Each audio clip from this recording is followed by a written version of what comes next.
Hello everybody, welcome back to the Free Count. I am your host, Jordan Williams, as well as your Free Count champion. I am still the Free Count champion. My predictions has always been Ash and Joel. Sorry guys, but I'm the best. Now where's my bloody belt? We need a belt. We definitely need a belt. Anyways, I'm not here to talk about me being the champion of the Free Count. I am here to give you an NXT review. I haven't done one for a while. That's because I've been busy. I haven't caught up with NXT until recently. So I just watched yesterday's episodes. And of course, what can you expect from NXT? Another great episode. This was the episode where they started the 2018 Dusty Rhodes Tag Team Classic. And we're going to get on with the review and talk about that, because the first match of the show was TM61 versus AOP. Is this recording? Yes, live, yeah, okay. TM61 versus the Authors of Pain, AOP, in the first round of the Dusty Rhodes Tag Team Classic. This was a team that was in the final of the 2016 Dusty Rhodes Tag Team Classic. We didn't get one last year, no idea why, but they brought it back this year, and we're going to start off the tournament with the final from 2016. We had a nice, great match between the two. Authors of Pain showing off their dominance, TM61 showing they are back and stronger than ever. Kicked off the match with the Authors of Pain showing off their dominance, showing off their strength, but when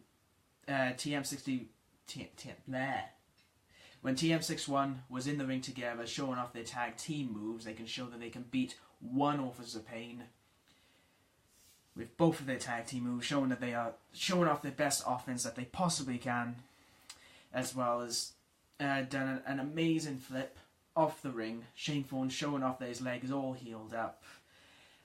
But obviously this had to change the tactics for the AOP. The AOP had to try and keep them apart. They know that if they're together, they can use their tag team against the AOP, but if you keep them apart, then the AOP can dominate and weaken the one member, which was, I believe, Miller. Miller was the one who was stuck in the ring with both Authors of Pain when they kept on tagging in and out, you know, when they down the tag. Ow! I'm not good at talking. Basically with a normal tag team match where the heels get the offense on the babyfaces get a hot tag, and then the next 5 minutes is unpredictable. It's basically that. They were dominating against Miller throughout the match until Miller managed to get the tag to Shane Thorne, who done an amazing feat of strength. He done a, what's it called? A suplex side press to one of the Authors of Pain, which deals a great amount of strength, considering if you look at Shane Thorne and you look at one of the members of the Authors of Pain, whether it's Razor or Akam, I think it is, then you wouldn't see Shane Thorne just lifting one of them up and then side pressing them. It's unbelievable amount of strength. But then, close to the end of the match, one of the members of the AOP lifted up Shane Thorne and gave him a power bomb over the ropes onto the ring apron. It looked brutal as hell. It looked like Shane Thorne is injured again. Probably not, but he's probably injured again. No, he's not. He's probably fine. But it did look so brutal. And that move took him out of the match, which gave the AOP an advantage over Miller, finish him off, and get the 1, 2, 3. The Authors of Pain advance in the Dusty Rhodes Tag Team Classic.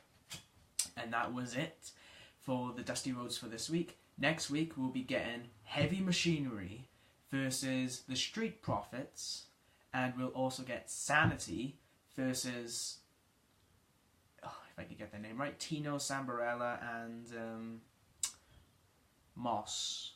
I can't remember his last name. That is his last name. I can't remember his first name. So we get 2 Dusty Rhodes Tag Team Classic matches for next week. And there's still the thing floating in the air where Bobby Fish is injured. We don't know the extent of his injury. We don't know whether they'll be able to compete at the WrestleMania weekend takeover show. We don't know whether he'll be fully healed by then, because the winner of this tournament will go on to face the Undisputed Era at NXT takeover WrestleMania weekend. It's New Orleans, isn't it? I think it's New Orleans. But moving on, we next have a backstage interview where, you know, you get all the people having tapes, microphones, whatever, in front of the camera, interviewing none other than the NXT General Manager William Regal, talking about the greatness of the Tag Team Classic, and will surely show the 2018's tournament will be full of surprises. After he left, Pete Dunne then entered into the arena, and he talked about his match with Roderick Strong, saying that Roderick Strong is a great competitor, but the title is staying where it belongs in the UK, and us British take great pride in our championship belts. Go Pete. But then Roderick Strong came in to congratulate Pete Dunne on his victory on their excellent match that they had. But he said that he will be looking forward to doing it again soon, indicating that another match will happen down the line between Roderick Strong and Pete Dunne. But then the Undisputed Era, mainly Adam Cole, baby, came into the fold then, and was taking the mick out of Roderick Strong, saying that, oh, you're here just to beg for another rematch, just for you to lose again. But then Pete Dunne, not being a very... Well, then again, I can see Pete Dunne as a tweener. He's not a face, nor a heel, he just cares about himself. He went up to Adam Cole and says that,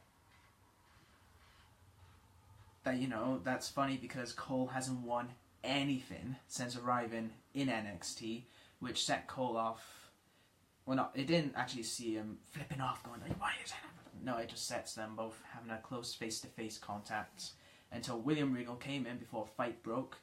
But then it was later on announced that next week we will have our WWE UK Champion Pete Dunne versus the Undisputed Era's Adam Cole, which is a water-drooling match. That is a match that is going to blow the roof out of the NXT arena. That match is surely going to be... I don't know how long it's going to be, but if it was like 20 minutes to 30 minutes, that's probably already a match of the year contender. That's how good that I suspect that this match is going to be. Next up, we have Sanity backstage, talking the way they normally talk, talking about that they are going to win the Dusty Rhodes Tag Team Classic in a basic form. I'm not going to repeat what they say because I can't remember, but it is just about talking about that they're going to win the Dusty Rhodes Tag Team Classic while laughing their heads off, and Nikki Cross having to piggyback onto Alexander Ross saying, get someone, get someone, get someone. But then Killian Dane entered to the fold, hyping up his match between Aleister Black later on in the night, saying that Chaos will win, indicating that Killian Dane will win this match, and he'll go on to face Andrade Cien Almas for the NXT Championship. You gotta love Killian Dane. I wouldn't mind seeing an NXT title on him one day. If not, then I would love to see him with a title, a singles title, on the main roster. And with the right amount of time, I think he can be a great main eventer. I can see him being the next best big man on the main roster, next to Braun Strowman. I think them two will have wicked matches together.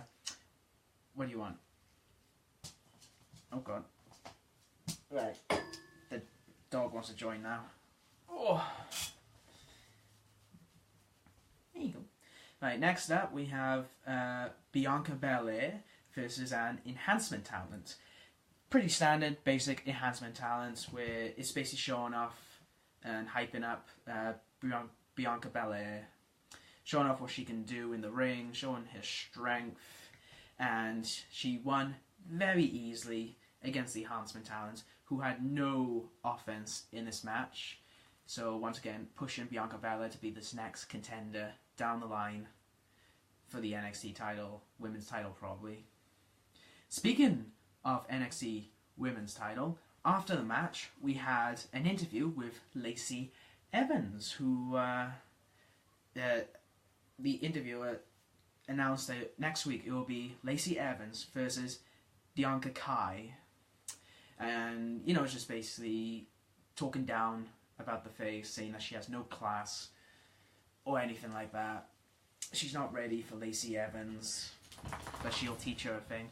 And then Shayna Baszler came into the interview, where Lacey Evans just buggered off, saying that she's heard of no word from Ember Moon for a couple of weeks now, she said, indicating that she's saying that she's not a fine champion, she's a coward, she's not going to step up to Shayna Baszler, probably going to set up another match, if not at TakeOver, then soon.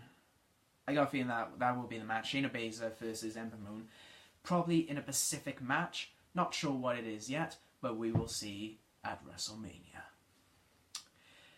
Next up, we have Heavy Machinery doing a backstage segment where Tucker was pulling whatever the thing was called with Otis on top of it, while Otis was lifting lifts up, going, "Oh yeah!" talking about meat and steaks and saying, just basically hyping up their match next week against the Street Profits at in the Dusty Rhodes Tag Team Classic. Next up is probably the segment of the night. From out of nowhere, Tommaso Ciampa just walked out onto stage, and then the fans noticed him, and a rain of boos came on him. It's a bit like last year when Roman Reigns beat The Undertaker. Next night on Raw, he came out. The fans wouldn't let him speak for 10 minutes, just booed the heck out of him, chanted whatever they wanted, until Roman just said, "This is my yard now." Probably still one of his best promos to date. Probably. It's similar to that, except for the fact that we all like Ciampa better than Reigns. But he still came out and got booed. Is it me or does he look more buff than he did last year? You can see the veins popping out from his arms and his head. He just looks more scarier. He looks more of a proper psycho than ever. He looks like he's more bigger, more stronger. Eat your heart out, Jinder Mahal. And the one thing I noticed peculiar about this is that we haven't heard him speak since last year, where he got on the mic and explained his actions, and then he left because he was injured. He had to go off and get healed before he returned in January this year. So we didn't hear him speak at all, and we still haven't heard him speak. He was going to. He had the mic in his hand, but every time he raised the mic up, the fans continued on booing him. I wrote everything down. There's a lot of things happened. Simple lot of things, but effective nonetheless, where the fans just kept on booing him every time he lifted up the mic. They don't want to hear him speak. They want Johnny back. And after they kept on chanting for Johnny wrestling, every chant they could think of for Johnny, Ciampa did throw the mic down and was about to leave, and fans were cheering, saying, "Yeah, get out of here." But then he grabbed the mic, got back into the ring, was about to speak. Boos continued. So he dropped it again, and then he's slowly, looking like a very silent psycho killer, about to leave until he saw a fan with a sign. He was about to leave him be, but then he quickly turned around and grabbed him, scaring the fan. You can see the fan jumped at the back of his seat, but Ciampa grabbed the Johnny Gargano sign, and he then ripped it in half, went back into the ring with the sign, grabbed his crutch, and started smashing the sign, showing that he doesn't care for Johnny, he hates him. It's a bit like when Kevin Owens debuted and he ripped up not TJ Perkins. He's in New Japan now as Juicy Roberts. But in NXT, he was an enhancement talent, basically. It was a bit like that, except Ciampa just grabbed a crutch and smashed the sign. And the fans kept on booing him, and they even sang the goodbye song that they love to sing on WWE, especially to Stephanie McMahon. And then even the crowd started chanting "Delete," showing the fact that that chant is over, and Matt Hardy is over to a certain extent as soon as he gets out of his feud with Bray Wyatt. I am looking forward to the Hardy Countdown match, though. I will admit, I'm looking forward to that. But then Ciampa went onto the stage. The crowd kept on chanting Johnny Wrestling, so Ciampa then decided just to raise his arms, embrace the chant, which annoyed the fans, and the fans booed him out of the building once again. Ciampa knows how to work the fans, and he did so right here. Possibly hyping up again a Johnny Gargano versus Tommaso Ciampa match. It's happening. It has to happen. If it doesn't happen, then there's no payoff. Unless the payoff is not yet to happen. Who knows? Next up, we have our third and main event of the evening. We have Aleister Black versus Killian Dane. The winner of this match will go on to face Andrade Cien Almas at NXT TakeOver for the NXT Championship. Do I have to continue to talk and praise about Killian Dane, how much I love Killian Dane? He's probably the next best big man in WWE right now, and I cannot wait to see him on the main roster, including his opponent, Aleister Black. They start off with an explosive drop kick, which knocked Black off his feet into the corner, and then it's a bit like Finn Balor's way, except Killian Dane looks more effective because he's a bigger man, but he's also agile. He can do a drop kick with ease. Oh, he's amazing. Him and Strowman as a tag team. Book it. Black then fired up with a round of kicks and slaps, and then did a flip over the ropes, and then from the corner onto Killian Dane, knocking him off. And then we had our favourite thing of the match. A WrestleMania advert! Yay! Nah, not really. It's kind of weird that they're hyping WrestleMania up with a country song. I don't know, it just doesn't feel right. Oh well. But after the adverts, we seen Black doing more strikes to Dane in the corner of the ring until Dane pushed him away and then did a flying crossbody onto Black, knocking him to the ring. They're already in the ring. Knocking him down for the cover, but Black then kicked out. And then Dane practically dominated the rest of this match, showing that Black is his bitch. Until Black then had a little bit of a comeback, more strikes, knocking Dane off his legs, and then he done the thing that Shinsuke loves to talk about. Knee to the face. Knocking Dane out, went for the cover, but then Dane kicked out.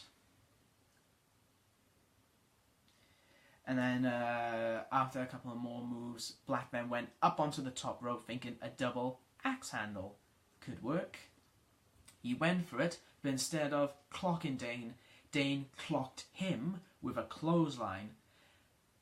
Oh, that was beautiful. That was really beautiful. A double axe handle, but instead, while he was flying, clothesline.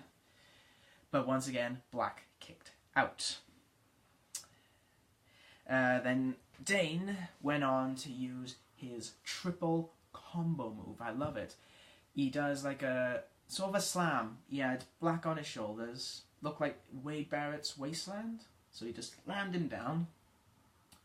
And then he done a senton. And then he done a Vader bomb. Love that triple combo. Love it. But once again, Black kicked out. Dane was then going to go for his finisher maneuver. I can't remember the name of it. Think of Kenny Omega's One-Winged Angel, but instead he sets him up in the corner before he goes for it. But then Black reversed it into a pin, which Dane kicked out of, but as soon as Dane turned around, BAM! A black mass from out of nowhere for the 1, 2, 3. Aleister Black defeated Killian Dane to become the #1 contender for the NXT Championship against Andrade Cien Almas at NXT TakeOver, which I think will be an excellent match, considering Black's debut match was against Cien Almas. You would think, oh, I've already seen this match, but considering where Almas is now compared to where he was then, you would think that this match would probably be another 5-star contender. But once again, another brilliant match from Aleister Black, another brilliant match from Killian Dane, and another excellent show from NXT. I love the Tommaso Ciampa bit. I love the main event. The Dusty Rhodes Tag Team Classic. I wonder who... I can't see who's going to win this. I can't imagine Authors of Pain winning again, because I think they're going to go up onto the main roster to face against the Bar, since the Bar's defeated everyone. I think AOP is going to accept the challenge, so I don't see them winning. Sanity, I think, is going to go up this year to the main roster. No idea when. So, it's a possibility they could win, but I'm not 100% sure either. They are hyping up the Street Profits. So, it could be the Street Profits. I don't know. Let me know of your thoughts of who would you think would win the Dusty Rhodes Tag Team Classic. But once again, another brilliant show. Thank you for watching my NXT review. I have been your host, Jordan Williams, and I will see you all soon.